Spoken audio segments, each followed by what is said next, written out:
Hello everyone, I am Cord and welcome to a special edition of Cord's Classroom for Unidos Online.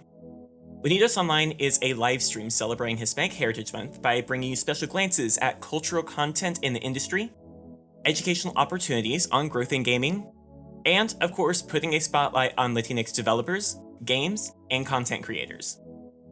As a Latinx content creator, I have to applaud and thank Latinx in Gaming for presenting such a robust event, and their continual outreach in the community. And a special thank you to NYC Gamers for inviting me to participate on their behalf today. You can learn more about NYC Gamers and their mission by heading to gamers.nyc. Sign up today and become a part of a wonderfully intersectional community dedicated to community organization and support. NYC Gamers, where the Y in gamers means you belong. Now on to the main event. For those of you who are new to my panel, I'm going to be teaching the basics of Final Fantasy XIV in a fun and engaging way. This differs from your typical tutorial video because as we go through material, I'm going to have knowledge checks and interactivity built in. So take a moment, get comfortable, and let's begin.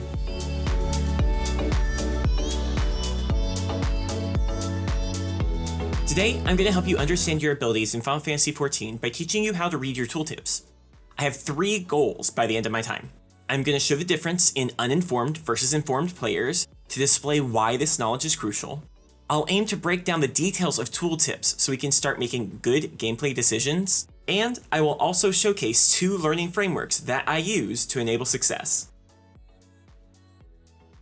In today's class, we will begin each section with as concise an explanation as I can manage. We'll follow those explanations with guided exercises, where I pose a question, give you a moment to consider, and then work out how to get the answer. Finally, at the end of class, I'm going to give you an assignment that you can complete to help you learn your favorite Final Fantasy XIV job. This approach is so successful because it focuses on the type of learning where most people flourish, hands-on activity, instead of just a well-explained lecture. While you will definitely find value in passively watching the video for information, you will see far more growth if you participate in the guided exercises. That being said, you only get value out of the video if you watch it, so if the exercises intimidate you, feel free to just watch along. For this lesson, I will be utilizing on-screen cues for a technique called storage hierarchy. The fundamental truth of this approach is that not all information is equally as important. When I display red storage information, feel empowered to pause the video and ensure you understand. When I display yellow storage information, if it seems completely foreign, take a moment to understand. However, you'll be receiving exercises shortly to make it truly understood. When I display green storage information, just keep going whether you get it or not. Think of it like I'm planting a little knowledge seed and it'll sprout as you go. Just tend to the information and wait for the understanding to come. Now, video games are supposed to be fun. Why should we take the time to learn how to improve? I believe there are 3 reasons. We should respect the time of the people we meet. It'll help us find the cool parts of our job. And we'll have more time to do what we enjoy. When we use Duty Finder, we match with others who also want the benefits of completing the instance. As such, there's a baseline assumption. Everyone is going to work together as a team to clear as smoothly as possible. In order to do this, it means that everyone needs a foundational knowledge of their tools. For our examples today, we'll introduce 4 types of players we'll encounter in Duty Finder. First, we have a leech. This is someone who wants a reward for completion, but has little intention of helping. Next, we have uninformed players. These are people who actively participate, but don't know how to play, so they're little help. After that, we have informed players. These are players who know their skills well enough to make knowledgeable decisions. Finally, there are our optimized players. These are people who know how all of their skills work together, so they're able to maximize their output. Now, how much of a difference is there really between an uninformed player and an informed player? To find this out, let's introduce our first activity. I want you to write the answers to the following questions. For these parties, guess how much more damage each will do than our leeches. If it takes a party of leeches 45 minutes to clear a dungeon, how much time would it take the other parties? To collect this data, I pulled volunteers, and we ran the numbers. I followed a strict set of rules each time to make sure my playstyle matched the role I was simulating. We can see some very compelling information, but before we analyze, let's compare this to the answer from our first activity. We can see just how detrimental having a leech in the party can be, doing less than half of the damage that an informed player would provide. The gap between an uninformed player and informed player is wide as well. These numbers even change as your party gets better. The leech and uninformed player do less damage, and the others do more. Another thing I would like to point out is the distance between an informed player and an optimized player. While noticeable, we can see here that an informed player is still comparable to an optimized player. What this ultimately means is you're perfectly capable of relaxed, casual play that still allows you to contribute meaningfully to your team. As such, our goal with this video is going to be to help everyone reach an informed player standard. Now, the damage comparison is nice and all, but let's break this down in a way that actually means something to our players. Namely, let's talk time. The difference is staggering. In our simulation, a party that's not even optimizing their buffs, simply using proper skills, can clear a dungeon in 14 minutes if it took the leech party 45. For comparison, it took the uninformed party 28 minutes to clear the same dungeon. Let's check our answer to the second part of the first activity and see how they measure up.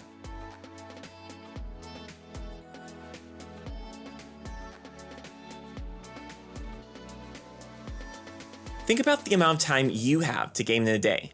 Assuming we ran 4 roulette dungeons, it would take leeches 3 hours to complete them, nearly 2 hours if they're uninformed, or only 55 minutes simply by knowing which of your buttons are the big buttons.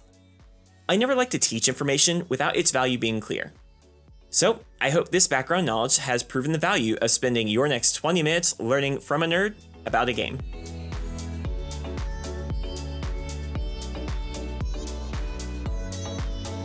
Now that we're ready to improve, let's start with the foundation of Final Fantasy XIV combat: tooltips.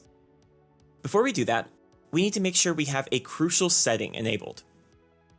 To enable tooltips on the keyboard and mouse, go to your System Settings menu. It'll either be on the screen as shown, or you can press Escape. If you're using a controller, press the Option button to do the same action. Once you've found System Settings, select Character Configuration, then select the UI Settings button. Under the General tab, scroll down until you find Action Help. Ensure that the radio button is enabled. It will appear yellow if it is. For the position dropdown, select Fixed. Then, select Apply to enable any changes.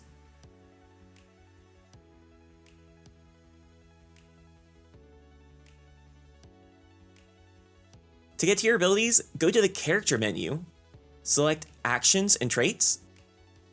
If you're using keyboard and mouse, this is keyboard shortcut P by default. On this menu, you'll find all of the actions that you have unlocked. Select the Actions tab. This will show you the class and job actions. We're focusing on these today. To view a tooltip, hover over the skills icon if you're using a mouse. If you're using a controller, place your cursor next to the skill. Tooltips house a large amount of information, making them difficult to understand. We're going to cover the tooltip in similar sections to simplify it. Let's begin with the simplest parts. By the end of this first section, you will be able to identify the skill's type, cast time, recast time, cost, level, and affinity. Additionally, you'll know examples of skills that you cannot place on a hotbar. As promised, we are following the gradual release framework. So now that we are to the meat of the content, let's do activities. We'll start with some knowledge checks. Question number 1. Which of these tooltips are for Dark Knight?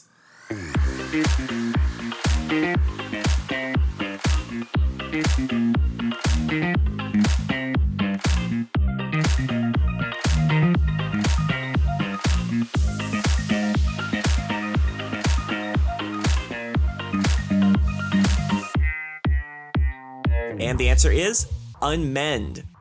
To see this information, let's do a closer examination of the unmend tooltip. At the bottom, we can see when it was acquired. We can also see the affinity. These are what told us that this is for a dark knight. Question number 2, which of these tooltips are used by a pet?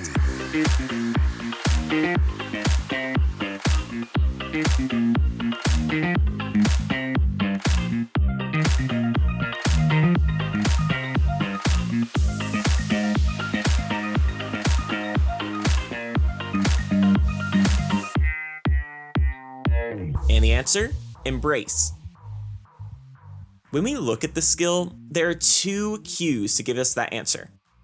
First, it doesn't have an acquired section. Second, the action cannot be set to the hotbar.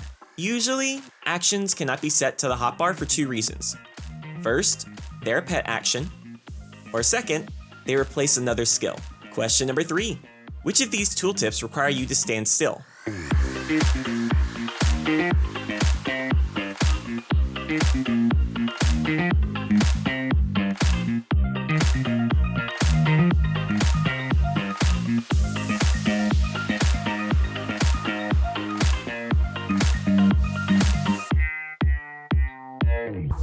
And the answer is glare.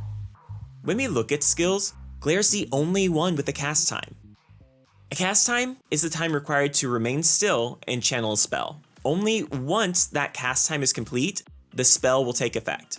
If you move while the cast bar is on your screen, it'll interrupt your spell. Spells, such as glare, are one of the 3 types of skills. There are also weapon skills, the physical counterpart. When you use a spell or weapon skill, you often trigger that associated recast timer for all other skills that share the same recast timer.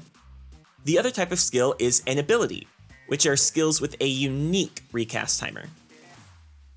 This gives us a solid portion of the tooltip that we now understand.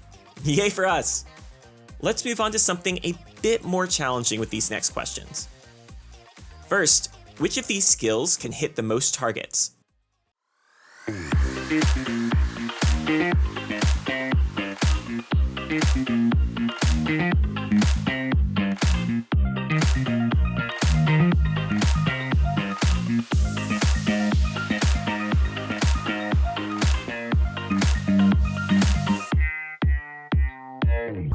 And the answer, Medica 2. Looking at Medica 2's tooltip, we can see that it had a radius of 20 yalms. Radius tells you how large of an area will be affected by the spell. Next question. Which of these skills can hit the furthest target?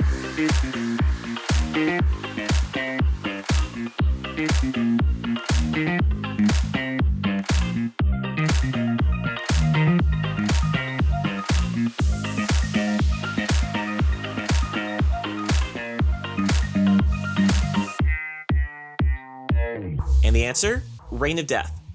Rain of Death has a range of 25 yalms, which means it can hit a target 25 yalms away. This brings up an important distinction. Range tells us 2 things. First, if it has a range, it can be cast on another target. Otherwise, if it has a range of 0 yalms, it'll be cast on yourself.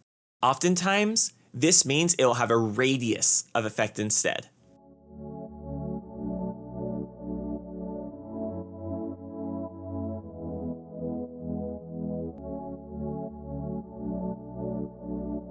Next question, who should I target to hit the most people with Cure 3?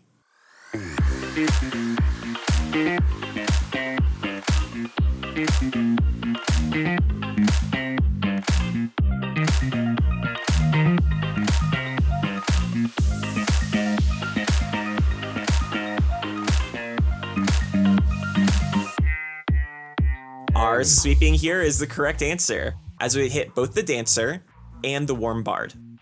Since Cure 3 has a range of 30 yalms, I can target any of them, and it will hit within 6 yalms of that target. Next question. Can I find a way to hit everyone with Cure 3 without moving my party members?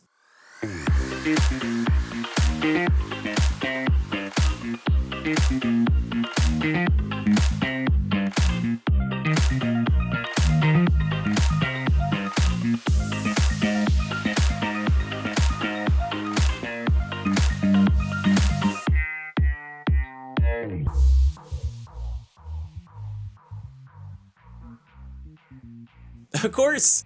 If I move and cast on myself, where should I stand to hit everyone with Cure 3?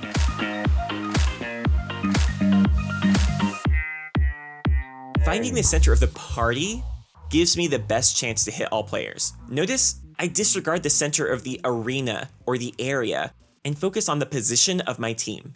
Oftentimes when you're in instances, you don't get the luxury of telling everyone where to stand, so you can move yourself to the middle of the people. Feeling frustrated? Well, I think you're doing marvelous. We are just over the halfway point, and I'm so proud of you for hanging in there this long. These next two sections can get a little difficult, so don't forget.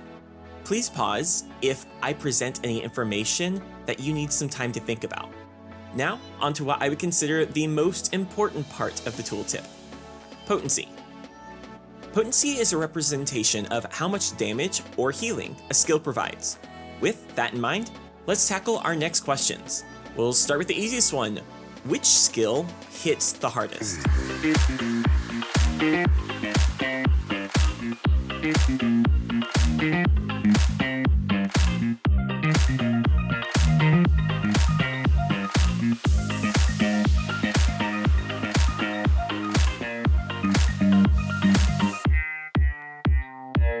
The correct answer is glare. The potencies of some skills are incredibly straightforward. In this case, we can see that stone only has a potency of 140 compared to glare's 300 potency. Let's go only slightly harder. Which of these tooltips show the strongest skill?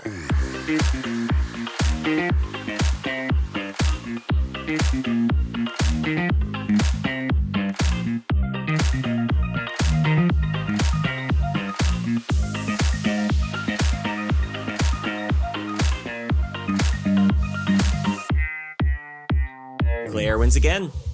When we're looking at the base damage potency, it seems like White Mage has some pretty good skills.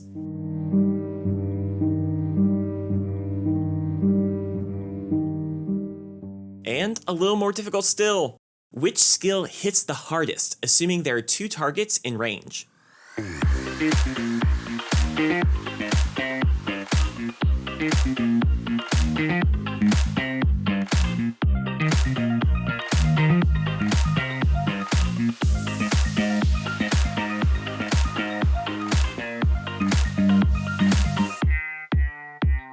Alright, now we are looking at something harder. In this case, Burst Shot would hit for 250 potency. It has no radius, so it's only hitting one target. Quick Knock, however, gets a potency of 150 to all enemies in a cone. That means it has an effective potency of 300, meaning it's stronger in this case. This combines our previous subject, area of effect, with our new knowledge of potency to reveal the potential of these skills. This is a rather fundamental truth in Final Fantasy XIV. Your area of effect damage skills do remarkably more damage than your single target skills. Let's say you fight 10 enemies at once, on average, in dungeons. In this case, Quick Knock is a 1500 potency ability, and that's ignoring its additional effect. We have a few major takeaways from today's class, and this is one of them. Use your area of effect skills when there are groups of enemies. Now that you know how to calculate your damage for area of effect abilities, let's think about our single target equivalents. For the Dark Knight single target combo, what is the average potency of the combo?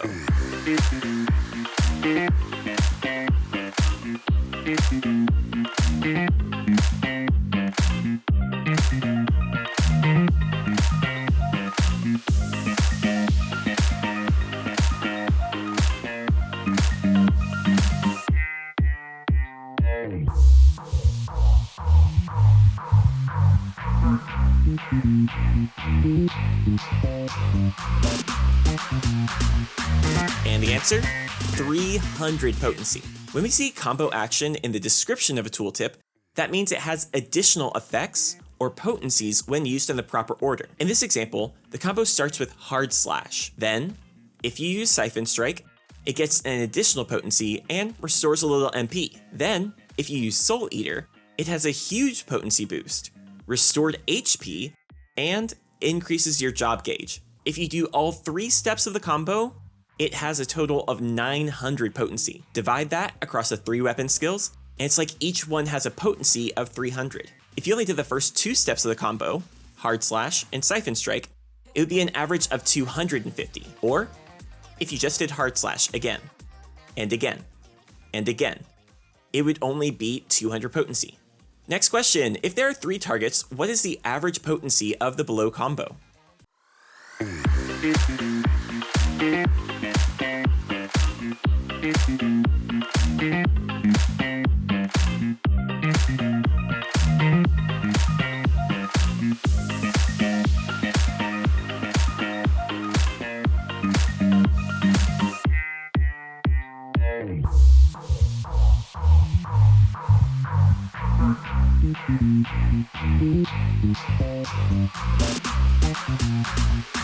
And the answer, 465 potency. Unleash would do 150 potency per target, meaning it does 450 potency every time that you use it. Stalwart Soul does 160 potency, restores mana, and increases job gauge, meaning it has a potency of 480 when used. Average that, and we could see why it'd be so important to use this combo instead of hitting each target with a single target combo. Let's do an exercise for our healers. Which skill would heal the tank in a dungeon for the most health?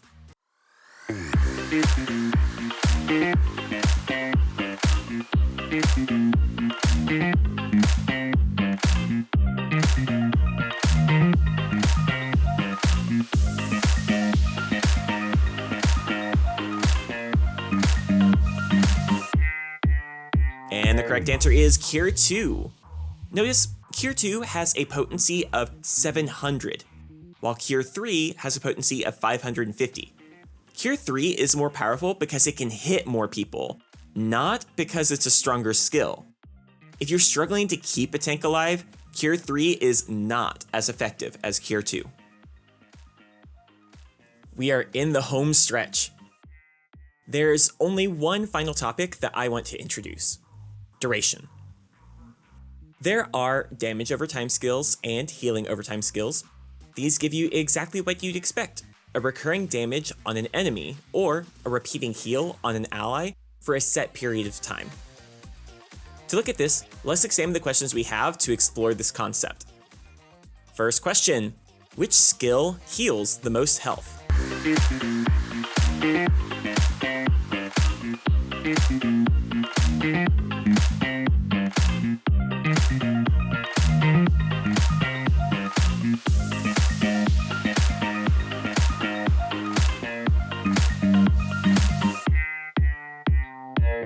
The answer?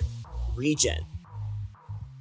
You may look at the potency of regen and be fooled by its measly 200 potency. After all, what use is a 200 potency cure that takes 18 seconds to receive? What the tooltip doesn't tell us is that the 200 potency cure is actually repeating every 3 seconds for a total duration of 18 seconds. That means we're receiving 6 different 200 potency cures with the press of a single button. That means regen has an effective potency of 1200 compared to Cure 2's potency of 700. This leads us to our next takeaway. Over time potencies are remarkably more efficient than our single time abilities. The same logic goes for damage over time spells, so on to our next question. Which of these skills hits hardest?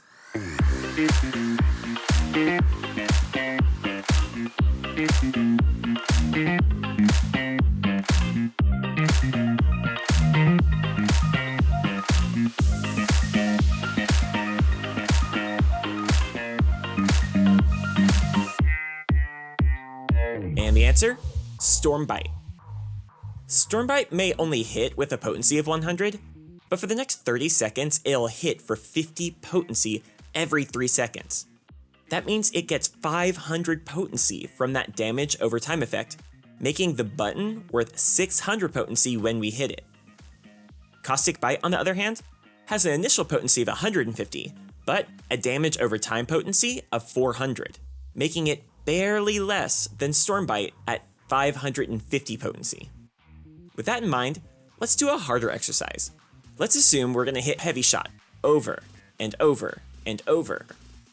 Which of these skills if we use first would cause the dummy to have the lowest health after 30 seconds.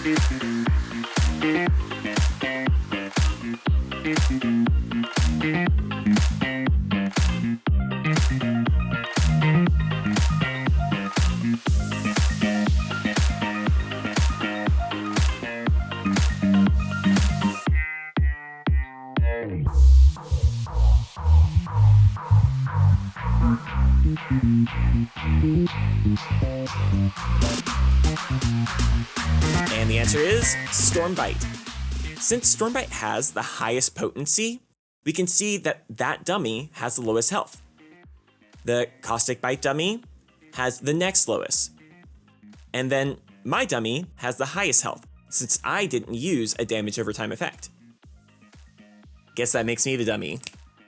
Okay, bad dad pun, but I want to say I understand that damage over time effects can be hard. Hang with me, I promise we'll figure this out together. One last question. This one easier than the previous ones, I promise. Question: which damage over time effect lasts the longest?